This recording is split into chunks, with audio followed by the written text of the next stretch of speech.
स्वागत है आपका आज के वीडियो में। आज के वीडियो में हम डिस्कस करने जा रहे हैं कि क्या ब्रोकरेजेस के प्रिडिक्शंस वर्थ बिलीविंग है? क्या ब्रोकरेजेस के प्रिडिक्शंस को आपको इतनी तवज्जो देनी चाहिए? क्या ब्रोकरेजेस के पास कुछ एक्स्ट्रा इन्फॉर्मेशन है जो रिटेल पब्लिक के पास नहीं है? और क्या उनका प्रिडिक्शन सही बैठ रहा है? तो आइए डिस्कस करते हैं इन सभी मुद्दों के बारे में। तो अक्टूबर 2024 में सीएलएसए के एक चार्टिस्ट को लगा कि एचडीएफसी बैंक शेयर्स में हिट 2500। 2500 का तो पता नहीं, लेकिन शेयर 1650 तो छू ही दिया। वैसे ही 2023 में कुछ प्रिडिक्शंस आए थे एचडीएफसी बैंक पर। तो इन्वेस्टेक ने प्रिडिक्ट किया था 1690, कोटक इंस्टीट्यूशनल इक्विटीज ने 1800 का प्रिडिक्शन दिया था, and so on and so fourth. Macquarie ने आउट परफॉर्म रेटिंग दिया था 2000, बर्नस्टीन ने 2200 का प्राइस टारगेट दिया था। इनमें से कोई भी प्रिडिक्शन सही होता हुआ तो अभी नजर नहीं आ रहा है। इन्वेस्टेक का प्रिडिक्शन थोड़ा क्लोज जरूर है शेयर प्राइस से। अभी शेयर प्राइस 1650 है। एक चीज़ और नोटवर्दी है कि इन्होंने 1700 से लेके 2200 तक सभी प्राइस रेंज में अपना प्रिडिक्शन दे दिया है। तो बेसिकली किसी ना किसी का तो प्रिडिक्शन सही ही बैठ जाएगा। जब आप इतने सारे प्रिडिक्शन करने वाले ब्रोकरेजेस बैठे हैं, तो उनमें से किसी एक का तो सही बैठने में कोई बड़ी बात नहीं है। मार्च 28, 2024 को बंधन बैंक पे जेएम फाइनेंशियल ने प्रिडिक्शन दिया कि ₹260 का टारगेट प्राइस दिया। ऑलमोस्ट 9 महीने बीत गए हैं, 260 तो नहीं, शेयर स्क्रीन पर तो 150 का तो टारगेट आ ही गया है।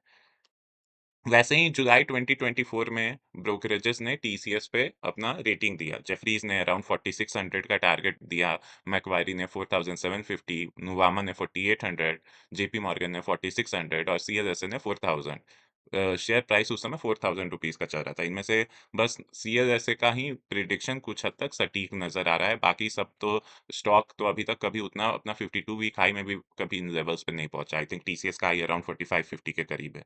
तो ये सब बाकी सभी का प्रिडिक्शन गलत साबित हुआ। गुजरात गैस पे मोतीलाल ओसवाल ने टारगेट दिया 650 रुपीस का, ये 480 रुपीस के करीब है। ये प्रिडिक्शन इन्होंने मई 9 2024 को दिया था। तो फिर एक गलत प्रिडिक्शन। एशियन पेंट्स पर 2024 में बहुत सारे प्रिडिक्शंस आए। सीएलएसए का 3200 का लेवल, मॉर्गन स्टैनली ने 2600 दिया, एचएसबीसी को तो 4000 का लेवल भी छूते दिख रहा था, मैक्वारी ने 4000 का प्रिडिक्शन दिया।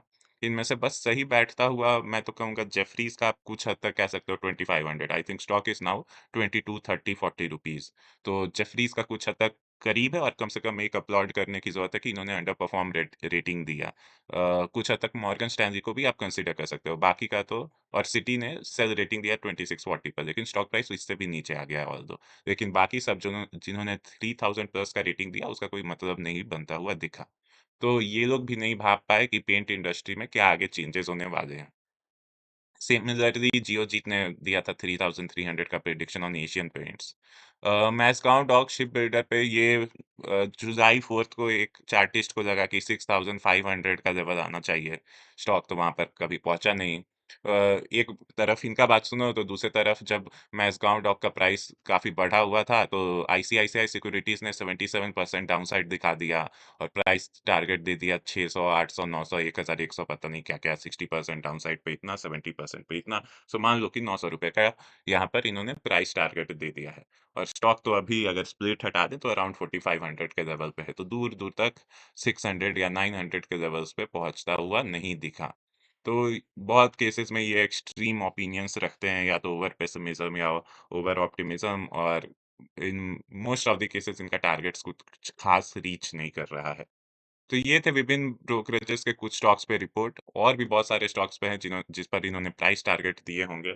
लेकिन आई डेफिनेटली बिलीव कि इनके रिपोर्ट्स को आपको पढ़ना चाहिए with a pinch of salt, क्योंकि जितना हमें नहीं पता कि 6 महीने बाद क्या होगा, सेम केस इनके साथ भी है। इनको भी नहीं पता कि कल क्या होने वाला है।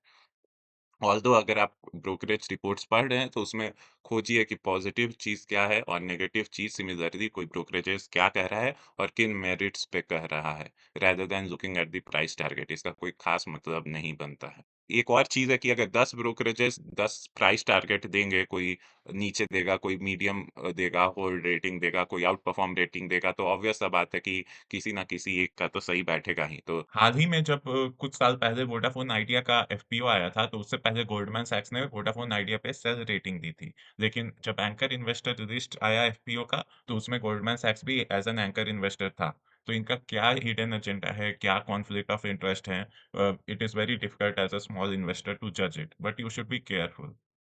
So that's all in today's video. If you like the video, do like, share, comment and subscribe. Thank you.